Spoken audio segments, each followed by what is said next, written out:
क्या योगा करने से डायबिटीज क्योर हो सकता है? जी हाँ, ये बिल्कुल पॉसिबल है। अगर आप नियमित योग का अभ्यास करते हैं और साथ ही सही डाइट यानी सही खान पान का ख्याल रखते हैं तो सिर्फ 3 महीने में ही आप अपना ब्लड शुगर लेवल कंट्रोल कर सकते हैं।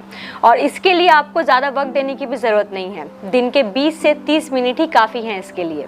और आज के इस वीडियो में हम 7 ऐसे आसन के बारे में जानेंगे जो ब्लड शुगर लेवल को कंट्रोल करने में बहुत ही ज़्यादा इफेक्टिव है। पर चलिए उससे पहले हम जानते हैं कि डायबिटीज़ होता क्या है और क्यों इसे कंट्रोल करने के लिए योगा करना ज़रूरी है। हम जो भी खाते हैं उसे हमारा शरीर ब्रेक डाउन करके ग्लूकोज में बदलता है और यही ग्लूकोज हमारे खून यानी कि हमारे ब्लड में फ्लो करता है, जिसे हम लोग ब्लड शुगर भी कहते हैं। और यही ग्लूकोज या फिर ब्लड शुगर एनर्जी में कन्वर्ट होता है और हमारे सेल्स तक पहुंचता है, जिससे हमें काम करने की ऊर्जा यानी कि एनर्जी मिलती है। हमारी जो रोज़ के काम हैं जैसे चलना फिरना, उठना बैठना, भागना दौड़ना, इन सभी कामों को करने के लिए जो ऊर्जा जो एनर्जी है वो हमें इसी ग्लूकोज यानी कि ब्लड शुगर से मिलती है। और इस पूरे प्रोसेस में जो सबसे इम्पॉर्टेंट पार्ट प्ले करते हैं वो है इंसुलिन। इंसुलिन एक ऐसा हार्मोन है जो हमारे पेनक्रियास से प्रोड्यूस होता है और यही इंसुलिन ग्लूकोज को एनर्जी में कन्वर्ट करता है।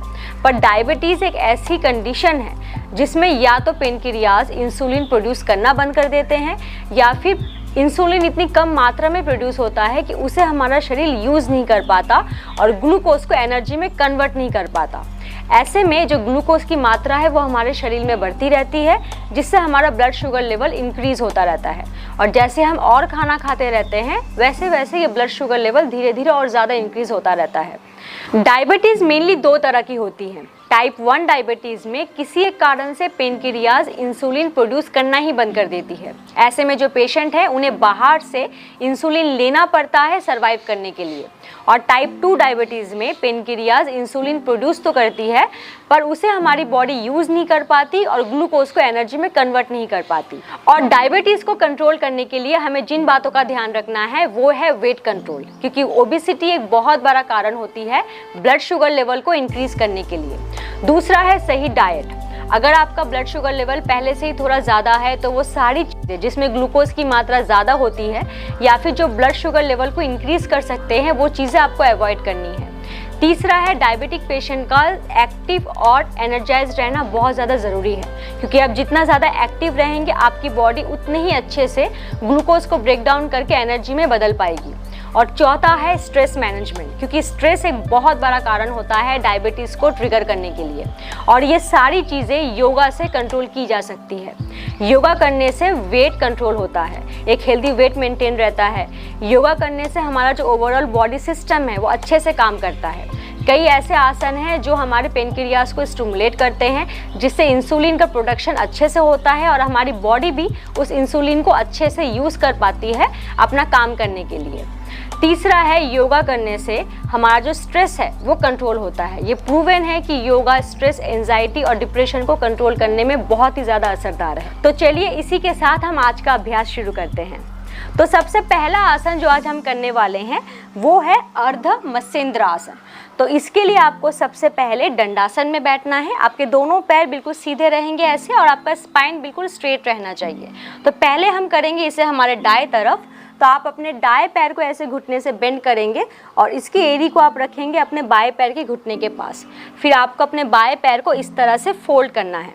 यहाँ पर आपका क्योंकि दायां पैर ऊपर की तरफ है तो आपको अपने दाएं तरफ ट्विस्ट करना है। तो आप सबसे पहले इनहेल करते हुए अपने बाएं हाथ को ऊपर की तरफ एक्सटेंड करेंगे, अपने स्पाइन को लेन देन करेंगे। देन एक्सहेल करते हुए आप अपने दाएं तरफ ट्विस्ट करेंगे और अपने कोनी को आपको इस तरह से अपने घुटने पर लगाना है और अपने दाएं तरफ से आपको पीछे की तरफ देखना है। और आपका जो दायां हाथ है वो इस तरह से मैट पे रहेगा आपके बैक को सपोर्ट देने के लिए। आपको जितना हो सके अपने स्पाइन को ट्विस्ट करना है। अब यहाँ पर अगर आपका ये पैर इस तरह से फोल्ड नहीं होता है तो आप अपने पैर को इस तरह से स्ट्रेट रख के भी आप इस आसन को कर सकते हैं। या फिर अगर आप बहुत ज़्यादा ओबेस हैं और या फिर अगर आपकी बॉडी उतनी ज़्यादा फ्लेक्सिबल नहीं है और आपकी कोनी आपके घुटने तक नहीं आती है तो आप क्या करेंगे, आप पहले इस तरह से आएंगे, फिर आप थोड़ा सा पीछे की तरफ झुकेंगे, देन अपने बाएं हाथ को आपको ऊपर की तरफ करना है। देन आप एक्सहेल करेंगे और पीछे की तरफ झुकते हुए आप ट्विस्ट करेंगे। फिर आप कोशिश करेंगे अपने कोहनी को इस तरह से अपने घुटने पे लगाने की। या फिर आप इस तरह से अपने पैर को होल्ड करके भी इस आसन को कर सकते हैं। ये इसके कई सारे वेरिएशन हैं, इसमें से जो भी आपके लिए इजी होगा आप उसे प्रैक्टिस करें, फिर धीरे धीरे आप अपने वेरिएशन को अब बदल सकते हैं। देन इनहेल करते हुए आप सामने की तरफ देखेंगे और एक्सहेल करते हुए आप अपने हाथ और अपने पैरों को रिलीज करेंगे। अब सेम आप करेंगे अपने बाएं तरफ, तो आप अपने बाएं पैर के घुटने को इस तरह से बेंड करेंगे और इसके एड़ी को रखेंगे आप दाएं पैर के घुटने के पास। देन दाएं पैर का घुटना आपका फोल्ड होगा। देन इनहेल करते हुए आप अपने बाएं हाथ को ऊपर की तरफ एक्सटेंड करेंगे और एक्सहेल करते हुए आप अपने बाएं तरफ ट्विस्ट करेंगे और अपनी कोहनी को आप अपने घुटने पे इस तरह से फंसाएंगे और अपने बाएं तरफ से आपको पीछे की तरफ देखना है। देन होल्ड करेंगे आप इस आसन को। Then inhale and exhale. इसके बाद हम करेंगे पश्चिमोत्तानासन। तो इसके लिए भी आपको दंडासन में ही बैठना है पहले। फिर आप इनहेल करते हुए अपने दोनों हाथों को ऊपर की तरफ एक्सटेंड करेंगे, अपने स्पाइन को लेन-देन करेंगे और एक्सहेल करते हुए आप अपनी नाभि को अंदर की तरफ खींचेंगे और सामने की तरफ बेंड करने की कोशिश करेंगे। आपको आपके एब्डोमेन को पूरी तरह से अंदर की तरफ खींचना है और सामने की तरफ बेंड करना है। आप जितना बेंड कर सकते हैं आपको उतना बेंड करना है, आप ज़्यादा जोर नहीं देंगे।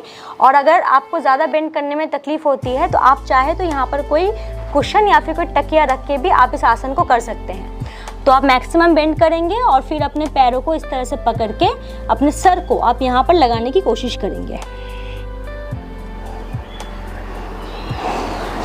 देन अगेन इनहेल करते हुए ऊपर की तरफ अपने हाथों को एक्सटेंड करें और एक्सहेल करते हुए आप अपने हाथों को लाएंगे नीचे। इसके बाद आप करेंगे पूर्वोत्तानासन। पश्चिमोत्तानासन करने के बाद पूर्वोत्तानासन करना ज़रूरी होता है क्योंकि ये इसका काउंटर पोज है। तो इसके लिए आप अपने दोनों हाथों को रखेंगे इस तरह से पीछे, आपके हाथों की उंगलियां आपके हिप के तरफ रहेंगी। फिर इनहेल करते हुए आप अपने पैर की उंगलियों को इस तरह से मैट पे लगाएंगे और अपने हिप को ऊपर की तरफ उठाएंगे।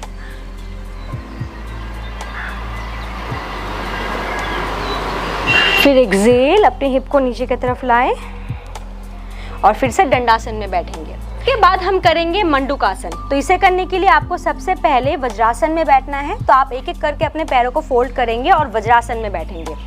मंडूकासन डायबिटीज़ को क्योर करने का रामबाण इलाज है। तो इसे आप अच्छे से देखें करना कैसे है। आपको ये आसन करने के लिए अपने हाथों को इस तरह से मुट्ठी बनाना है। तो आप पहले अपने अंगूठे को अंदर की तरफ लेंगे और अपने हाथों को आप इस तरह से कस के मुट्ठी बनाएंगे। फिर आपको अपने हाथों को इस तरह से अपनी नाभि के, आपका नेवल है यहाँ पर, तो आप अपने नाभि के दोनों तरफ आप अपने हाथों को इस तरह से रखेंगे। आपके जो अंगूठे का जो हिस्सा है वो आपके पेट की तरफ रहेगा और आपकी जो कोहनियाँ हैं वो ऐसे बाहर की तरफ रहेंगी और बिल्कुल सीधी रहेंगी। तो मंडूकासन करने के लिए आपको पहले इस पोस्चर में आपको आना है। फिर आप इनहेल करेंगे और अपने स्पाइन को आप लेन-देन करेंगे, स्ट्रेट करेंगे। फिर एक्सहेल करते हुए आप अपने हाथों को अपने एब्डोमेन पे प्रेस करते हुए आप सामने की तरफ झुकेंगे। आपको अपने हाथों से अपने एब्डोमेन पे प्रेशर बनाए रखना है। फिर आप सामने की तरफ झुकेंगे, आपकी गर्दन बिल्कुल सीधी रहेगी। आपको यहाँ पर अपने सर को मैट पे लगाना नहीं है। फिर होल्ड करेंगे आप इस पोस्चर पे। इनहेल करेंगे, ऊपर की तरफ आएंगे और फिर आप अपने हाथों को रिलीज करेंगे। फिर एक एक करके आप अपने पैरों को खोलेंगे और फिर से दंडासन में आएंगे। मंडूकासन करने से हमारा जो पेनक्रियाज है उस पर प्रेशर पड़ता है, जिससे इंसुलिन का जो सिक्रेशन है वो और ज़्यादा अच्छे से होता है। इसके बाद आप करेंगे भुजंगासन। तो आपको पहले अपने पेट के बल पे लेटना है।